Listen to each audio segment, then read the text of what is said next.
The name Maoli makes people think it's a man actually. So when they find out it's a lady doing this, it gets interesting. Went back to Lagos and I continued there in Lagos too. I actually learned shoemaking for 3 years. Wow. Yes. Why I did that was because Breeze 90.9 FM. Your comfort zone. when I was in tertiary, the course I applied for wasn't what was given to me. So they gave me two options, either to withdraw the admission and come back the next year Okay. or take the course that was given to me, which was fashion and textile Okay. clothing. Mm. So while I was there, it wasn't really what I wanted to do. So I was just in that department, focusing on it because I don't want to have carryovers. I just want to do with the course and leave. So while I was there, I was thinking of other things to do because then I hated the sewing machine so much. Why is that? And you see, even now, you see the way I use the sewing machine now, I wouldn't have thought that, oh, back then I run away from sewing machine when I see it. So I thought of doing something. I said, okay, what else? What else? What else? I don't want to do textile. I don't want to do clothing. So that was when shoemaking came in. So I went to, there's this, my friend, he was in HND then. So I usually go to his shop and I told him, I want to learn this skill. And he was like, oh, Lucy, I won't take you serious because, he thought it was one of these my jokes and cruise. So every day after school, I go there and he was like, oh, you're actually serious? I said, oh, yes. Oh, you thought I was joking. So like that, he started taking me serious, and that was when I started the skill.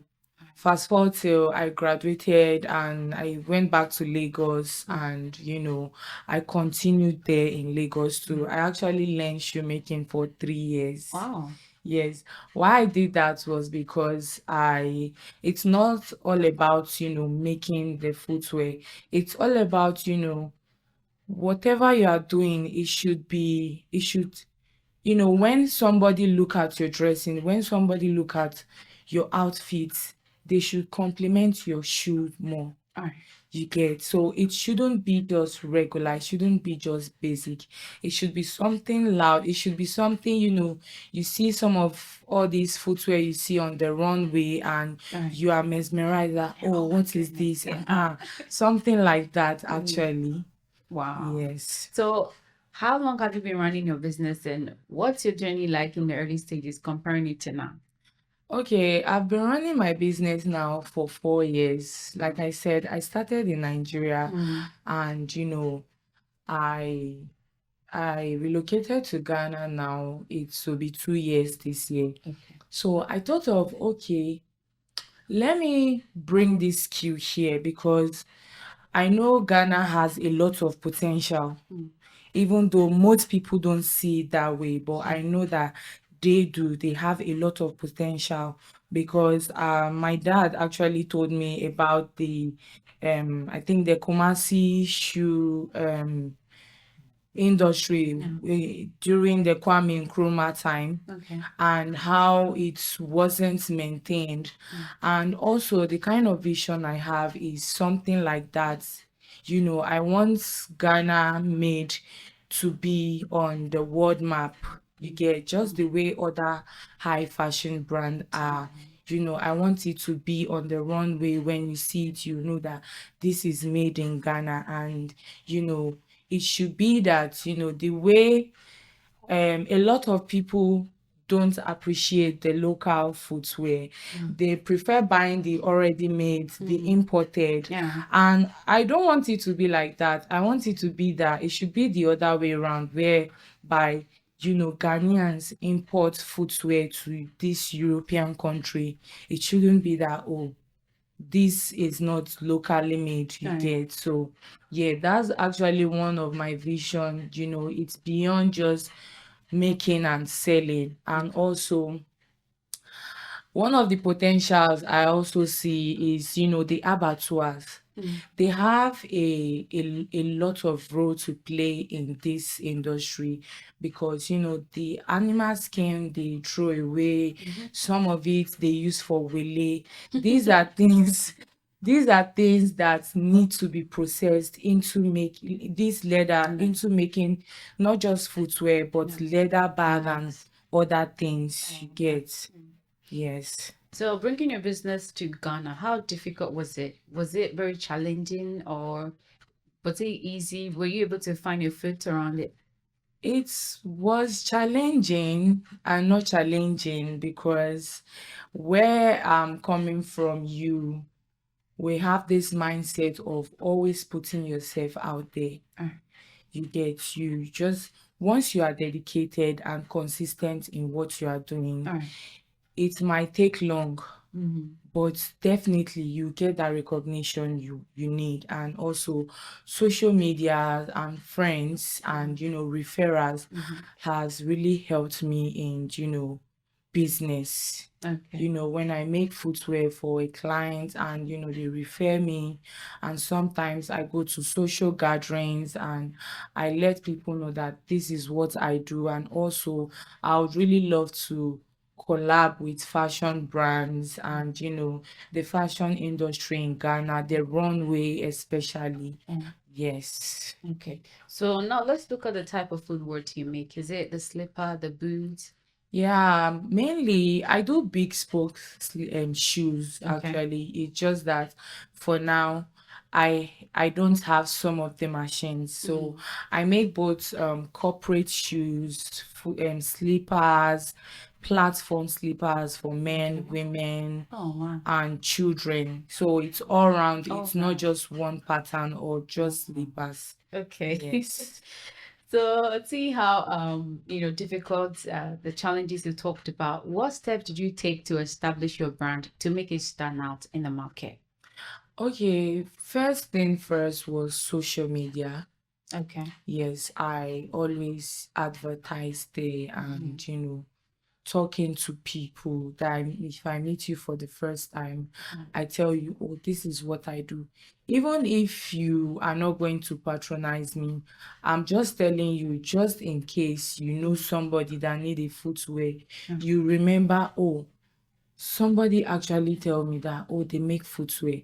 Then you'll be able to reach out to me. You get, and social media is one of the powerful tools that most entrepreneurs don't take serious because a lot of people are looking for that engagement that, oh, I'm not getting the engagement, nobody is liking my post. Yeah. But at the end of the day, people are seeing, even when they are not liking and commenting, they are seeing it might just be something different you do this particular day that will just blow it up. And just be dedicated to it, stay consistent. Sometimes it's hard, being consistent in putting yourself out there, but once you know that, oh, this is the reason why I'm doing this. This is the reason why I started. This is what I actually want for my brand. You go the extra mile to, make, even if it's making the whole world know that this is what I do, you will do it. Yes. So coming back to you, Madam Chivor, considering what you said that even if no one is liking or reacting to the post, was there a time you felt like giving up, or and how did you handle those moments of Yes, doubt? so many times. So many times. But one thing that keeps me going is the fact that, okay, I'm not just thinking of now, Okay. I'm thinking of the future. All right. Yes, it's not okay. I want it now. I want it now. It's something that, okay, Maoli Footwear is a household name, and I have this big vision of it, being it should be one of the footwear that will bring out Ghana in the world map, you get. So when I get those challenges, sometimes you don't make sales even when you post, but I keep posting. I keep telling people, like my friends or the groups I'm in, I advertise there and talk to people that, oh, please help me repost on your status.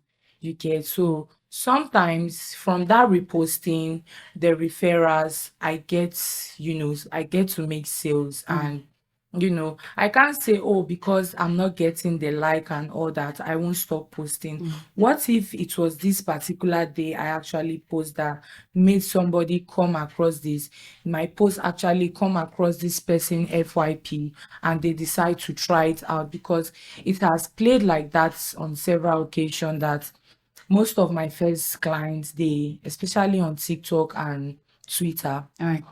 they tell me that, oh, they came across this video on their FYP, and the name Maoli makes people think it's a man actually. So when they find out it's a lady doing this, it gets interesting, and they're like, okay, I really want to see what you can do, you see. And I go the extra mile to give that customer satisfaction. Right. There was a time, this first time customer, he saw a slippers I made before.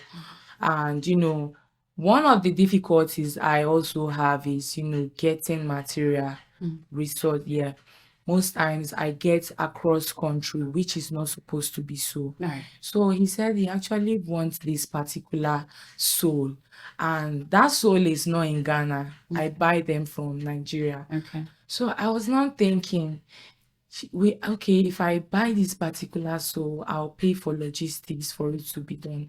And at the end of the day, I get to realize that, this customer satisfaction, I always preach about it, that once my customer is satisfied, I'm okay with it. So I went the extra mile, I ordered for it, and I get it done. And he was amazed. And through that, his senior brother get to purchase another pair from me too. You see, sometimes it's not just about, oh, let me just do it for this person and let them go. I want you to say something. I want you to say something, how you feel about this footwear, if you like it, or if it wasn't what you were expecting and all that. Okay. Yes. Wow. So you mentioned that sometimes when people see or hear Mawili, they're thinking it's a man. You've been a woman and an entrepreneur. What personal challenges has being a woman have concerning towards your business, and what positive impact also as a woman has impacted on your business? Okay, most times I get to face stereotype because, most times when I at first, when I came in new and I was going to the market to get leathers and material, and these men, they see me, hustling to get this leather and checking for the quality. And they are amazed, like, oh, are you an apprentice? I said, oh, no, I actually make. So they'll be like, oh, they are not sure. Do I give it to somebody to make for me? They can actually make it for me. And sometimes I get to show them my social media page and tell them, okay, this is where I work. When you are less busy, you can come by and see me working for yourself. Okay. To know that, oh, if I actually do this for myself, by myself, or I give it out. And secondly, I get this privilege because, like I said, the name, when they get to find out that is a lady, most people are shocked, they are surprised, and they just want to see what I can do. That's why I say I go the extra mile to make sure you get that satisfaction, not just, oh, what I order versus what I get. You get. Right. Okay, now I want you to share some biggest milestone achievements you've had with your business so far. Okay, one of the biggest achievements I've had so far is, having to get the place I work now is a shared workspace, Okay. which I wasn't having before. That is one. And during the Chaliwote festival last year, Yeah. I started an initiative called Buy a Pair and Sponsor a Pair, because I thought of, okay, doing this thing, how do I give back to the community? So I thought of, okay, there are some children who can't actually afford a pair of school sandals. Sometimes these keep them at home. So I tried it first and I did 5 pair. Okay. during that period. I introduced it to my customers, people on my timeline, and let them know that okay, this period, when you buy a pair of footwear, you are not just buying from me, you are impacting life, because I'm giving a pair back to the community. And when I did that at first, I didn't see it as anything. I get to realize that okay, this thing is actually big. It's actually because when I did it, and some of the customers, they were like, oh, this is actually a good initiative, and it is something that okay, since you started it, it should be like this. And that was another proud moment for me, being an entrepreneur also. And being able to, you know I started small. The way I started is not how I am now. Like, I have moved from that stage of, getting to go and borrow tools to, having my own tools. Right. Okay, yes. Okay. So how many footwear did you make? Your first order, how many footwear did you make? How many footwear? Yes. Okay, my first order was actually a family member. Oh, okay. Yes. And when I told them I wanted to learn shoemaking, they were so angry, and they were like, oh, you study fashion and textile, why don't you go to a fashion school? And I told them, if I wanted to go to a fashion school, when I graduated from tertiary, I would have continued. So they were all against it, but one thing is, if I determine to do something, I don't let what people say or what family or society say get to me, because I've get to grow tough skin that people will definitely talk. They'll bring in the negative comment, but it's left for me to, know the reason why I wanted to do this. And when he ordered 4 pairs for himself and his wife and children, and he made this statement that, oh, since you've been posting that, oh, you have been learning and all that, we want to see what you can do. And we know that this slippers is not going to last. And I just laughed. He said that. So when I was done and I sent it, it was almost a year plus. I reached out to him. He reached out to me actually, that he needed to make another pair for a wedding. So I asked him, oh, the other one, are they still? So he said, oh, he still wears them to work. The slippers are all. And I said, oh, wow, actually, this is something. It's something It's a to me, testimony. when at first you didn't believe that I can Right. do this, or you thought that, oh, this is not a feminine thing for me to do. And right from time, you don't find me doing this feminine makeup, all that, and you get so. Right. So what strategies have you used to grow your business? If someone is listening to you, they're also thinking of starting a business. How did you attract your first customer? What strategies did you put in place to make it the business you're having today? Okay, when I was done learning at first, I didn't think, or most people, especially when they want to learn a skill, the next thing they are thinking of is, when I'm done learning this skill, how will I start my business? I don't want people to have that kind of mindset, because I feel when you have that kind of mindset, you are drawing yourself back. And also, you can start from anywhere. You can start small. Talk to people. If you are a Christian, you are a Muslim, you go to church, tell people. You have to remove this shyness away from whatever you are doing. Tell people, even if they don't care to listen, just tell them that, oh, this is what I do.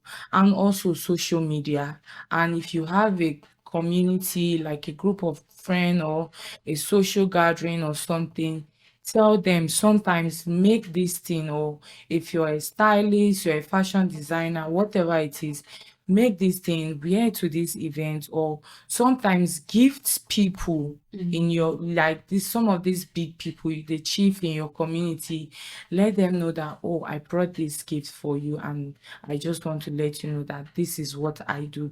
You might think it's nothing, but you don't know that you've already created that impact in that person, that, oh, if they need, your service, they'll remember that, oh, I know somebody that do this thing. All right. So you see, social media and talking to people, because you have to talk. Yeah.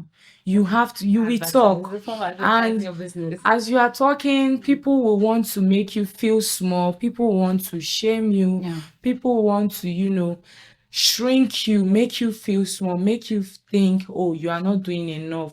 They want to bring in this comparison. And it's now left for you to, take the negative comments. Sometimes you don't pay attention to it. Right. I know it's hard for some people, but I don't pay attention to negative comment because I know the reason why I'm doing this. So whatever you are saying, I just want you to know that this is what I do. And I always put it out there, even when they are trendy topic or conversation on social media, and you see me commenting. When I'm done giving my 2 cents, I'll add, okay, follow me or check my page. This is what I do. I just drop it there randomly, and most times, especially on TikTok, I get people viewing my profile and following me back to just see, okay, this person say they do this. Let's see what they are capable of doing. All right. So have you collaborated with other businesses or organizations to grow your brand? I haven't. Okay. I'm still working on that. Like Right. I said, I would love to collaborate with fashion brand, the fashion industry in Ghana, the fashion runway in Ghana.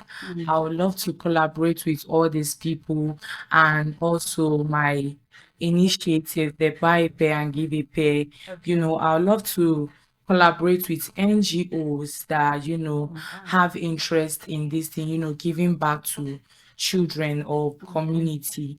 Yes. Okay, so where can we find your products? Do you have an online store, or people can just purchase directly from you when you're Okay, located? I have on all my socials is Mauli_made it. Okay. Yeah, Mauli_made it on Instagram, Twitter, IG, and Facebook, and also on WhatsApp. Yes. Also on WhatsApp 053 Okay. 42 62 628 Okay. 053. 053 42 Okay. 62 628 on WhatsApp. Then on all social media is Mauli_made it. And lastly, I want to say, Ghanaians, they should start supporting their own and, appreciating locally made footwear, not just footwear, local made brands. Okay. The same way, we appreciate, we see the things the white man are doing, and also appreciate this thing, because at the end of the day, it's going to be bringing this country out that, okay, this is what these people are doing, because Ghana has a strong background of shoemaking in Africa. You get, so urging the decision makers and the government to look into this thing, invest in getting these machines, you get, or making them affordable for business owners also. Right. Yes. Okay, so you see, there are some people who the size of their feet is like bigger than the usual size. Do you offer any like customization or special services for clients? Yes, I have this amputee client that he has a big feet. Yes. Okay.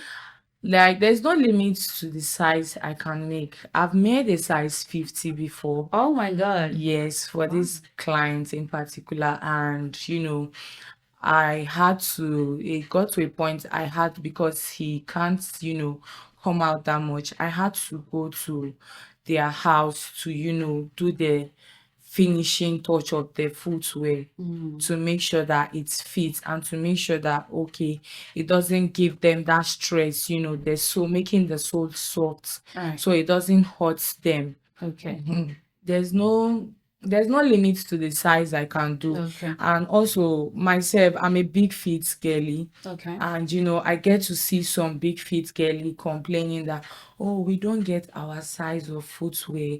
And that's why I'm here. Some of these platform slippers I wear, some ladies they see it and they're like, oh, where did you buy it? I made it myself. Yeah. And they get to like, okay, I really want one for myself, because you hardly see some of this, you hardly get your size size, of yeah. this footwear Right. in the market or wherever. Okay. Yes. So, what impact do you hope your story and your brand have on others? What Impact are you hoping that your brand and your story have on others? you see, being dedicated and consistent, and Okay.